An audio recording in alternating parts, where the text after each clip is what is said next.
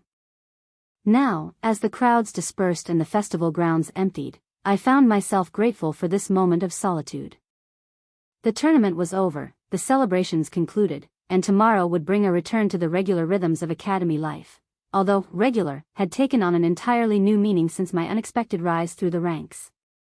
Impressive display, a voice remarked from behind me, materializing from the shadows as if born from them. I didn't startle, an improvement over my former self. Instead, I turned calmly to face the newcomer, though my senses were instantly on high alert. Standing a few paces away was a figure I recognized immediately, despite never having met him in person. "Commander Matthias of the Nighthawks," I said, keeping my tone neutral.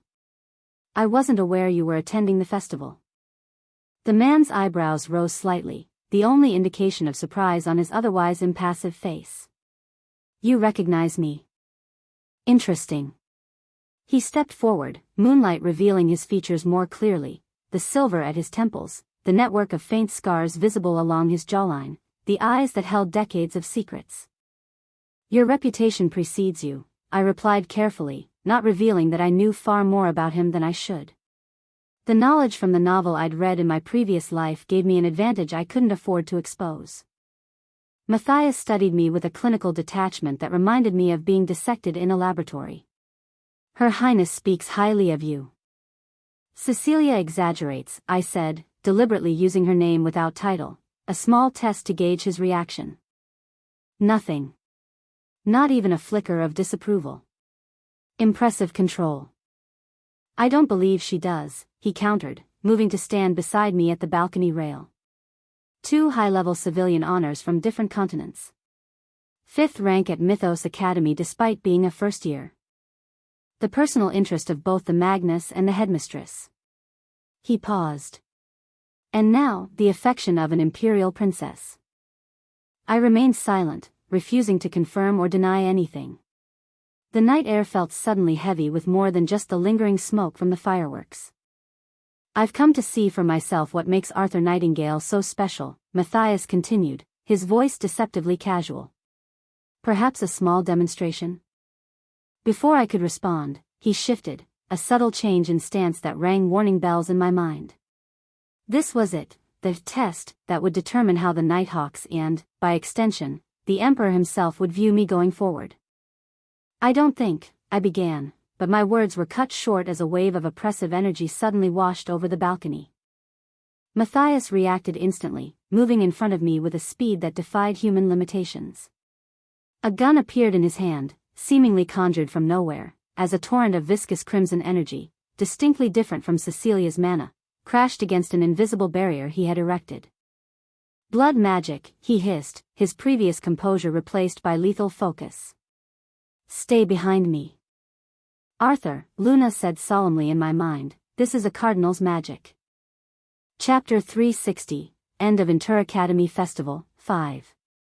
Blood magic. The crimson tendrils writhing through the air were unmistakable, a type of magic based on miasma instead of mana that could only be wielded by vampires and, by extension, the cultists of the Red Chalice who worshipped them. Magic that should have been extinct, relegated to history books and cautionary tales. My mind raced as Matthias stepped in front of me, his wind and dark mana wrapping around us protectively in swirling layers of midnight blue and silver. The commander's presence was like a fortress, his power radiating with controlled precision. But beneath my combat focus lurked a far more troubling question: why? Why would a cardinal of the Red Chalice cult reveal themselves so recklessly? The world had believed vampires and their cult were completely eradicated decades ago. When I tried to expose their continued existence before, they'd gone to extraordinary lengths to maintain their secrecy, sacrificing even high-ranking members to preserve their shadows. So why now? What had changed? I didn't understand, and that terrified me more than the attack itself. "So it was you, right?" A voice boomed across the balcony, resonant with power and arrogance. The cardinal, still obscured by swirling crimson miasma, addressed me directly. "Me?" I managed, buying time as I analyzed potential escape routes. The one who fought Vale, he clarified, his tone carrying a hint of amusement. The realization hit me like a physical blow. Vale, the bishop I'd encountered in Redmond City 3 months ago. The encounter that should have been a minor subplot in the novel's progression, but had somehow escalated into something far more significant. This means this cardinal is behind him, I thought. But the novel never mentioned a cardinal overseer for Vale's operations. Bang! The sound of a gunshot reverberated through the night air as Matthias fired. His bullets moved too fast for my eyes to track, streaks of concentrated mana that shredded through the cardinal's blood constructs with surgical precision. As expected of the strongest Nighthawk, the cardinal said, admiration evident in his voice as he materialized from the miasma. Your gun magic truly is on a different level. The figure before us wore elaborate scarlet robes embroidered with ancient symbols, each stitch seemingly alive with pulsing energy. In his hand, he carried a staff crowned with a crystallized drop of what appeared to be blood, buzzing with power, undoubtedly an ancient-grade artifact. I glanced at Matthias, struck by his unwavering composure. There wasn't a trace of fear or concern in his stance. Matthias is stronger than the cardinal, Luna's voice confirmed in my mind, her spiritual presence analyzing the power dynamics. I don't know why the cardinal would appear here under such unfavorable conditions. That made sense. Commander Matthias was renowned as one of the strongest immortal rankers in the world, the peak of human potential before transcending to radiant. While the cardinal also held immortal rank and possessed both miasma and mana, the gap between mid-immortal and peak immortal was as vast as the difference between an ocean and a lake. The Nighthawks were unique among the Empire's forces, users with unusual gifts that weren't traditionally powerful but instead peculiar and specialized. Gifts that conventional defense systems couldn't easily counter. Such as Matthias's gift. His ability allowed him to properly imbue mana into firearms, making him one of the few gun users in a world dominated by more traditional magical implements.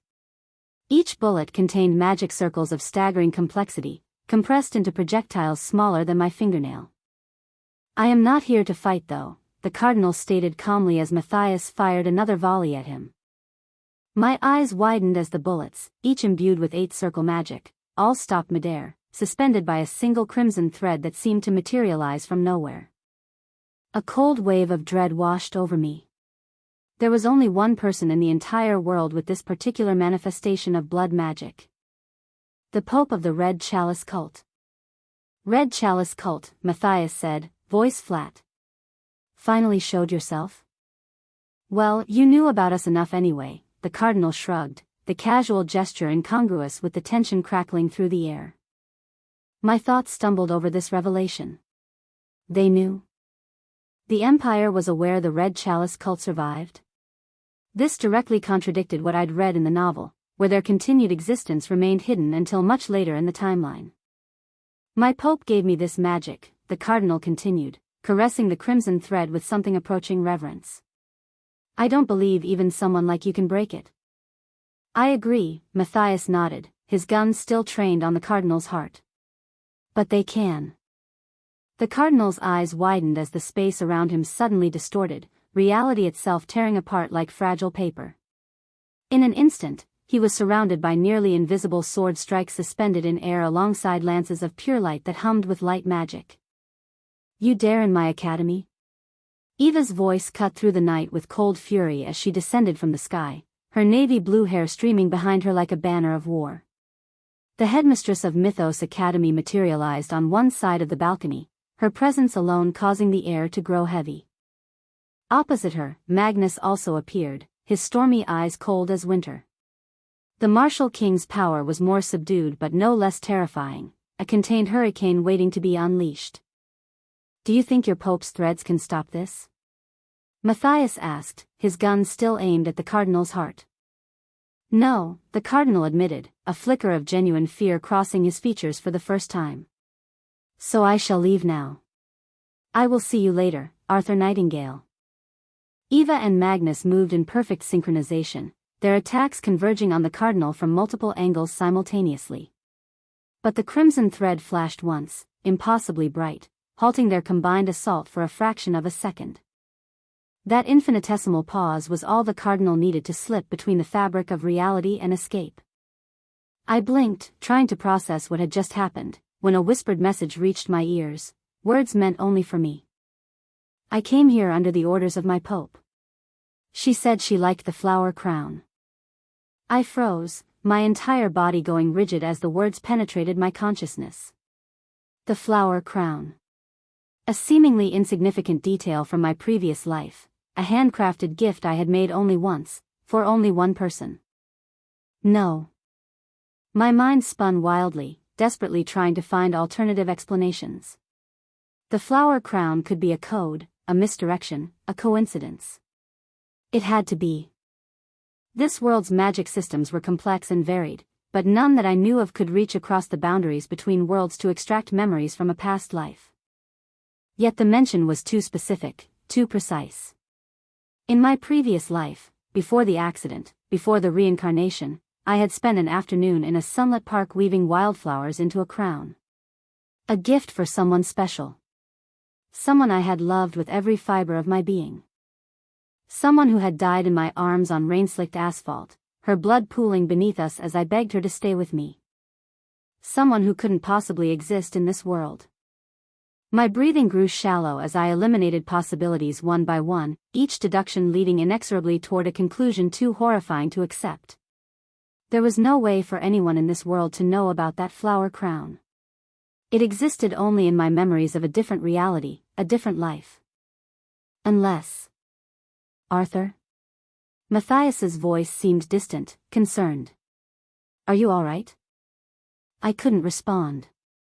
The world was tilting around me, reality reconfiguring itself as pieces of a puzzle I had never wanted to solve fell into place with terrifying clarity. It couldn't be possible. The Pope of the Red Chalice cult couldn't be her. The leader of an organization of blood-drinking fanatics. The most dangerous cardinal-level magic user in the known world. It was impossible. Absurd. A paranoid delusion brought on by combat stress and magical exhaustion. And yet... the flower crown. A detail so small, so personal, so specific to a life I had lived in another world entirely. The edges of my vision began to darken as my legs gave way beneath me. I was vaguely aware of Matthias catching me, of Eva and Magnus converging with urgent voices and probing magic. But their concerns felt trivial compared to the revelation consuming my consciousness like wildfire. My last coherent thought before darkness claimed me was a desperate denial of the truth my mind had already accepted. It cannot be Emma.